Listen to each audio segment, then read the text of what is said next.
ضرور سوال کړی دی چې په مونځ کې د سورتونو د قرآن کریم د سورتونو د ترتیب خیالونو ساتل شي او مخکې وروسته ویلی شي، نو آیا دا جایز دی او که نه؟ الجواب بالله التوفیق دې ته تنکیس وایي، او تنکیس دا په څو قسمه دی. یو په هغې کې تنکیس الصور دی، یعنی صورت مخکې وروسته کول، چې مخکې وروستنی صورت مخکې ویل او مخکنی صورت هغه وروستو کول، دې ته تنکیس وایي. لکه مثلا آل عمران مخکې ووایي او بیا وروسته سورة بقره ووایي، دې ته تنکیس وایي. د دې حکم علماو په دې کې ویلي دي چې دا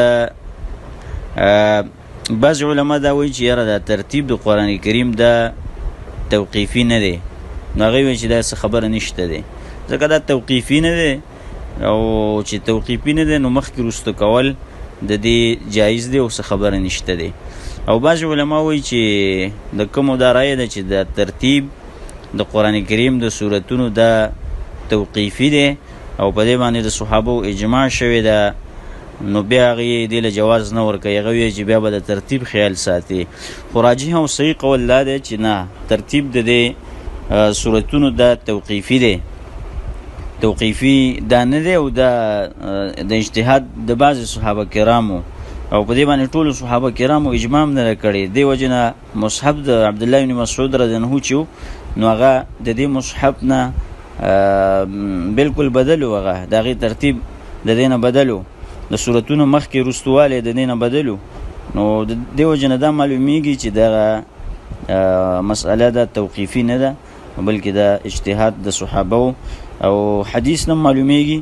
حذیفه رضی الله عنه حدیث دی په صحیح مسلم کې، هغه وایي صلیت مع النبي صلی الله علیه وسلم ذات لیلة، ما د رسول الله صلی الله علیه وسلم سره مونځ وکړ یو شپه، فافتتح بالبقره، نو رسول صلی الله علیه وسلم بقره شروع کړه. نو ما وایي چې یاره چې سل آیاتو ته ورسېد، نو ما وایي چې دا به ښکته شي. ثم مضى، بیا شروع شو روانو، فقلت يصلي بها في رکعه، نو ما وایي چې یاره په دې کې به چې دا صورت ختم کړي نو رکعت به وکړي، رکوع ته به لاړ شي.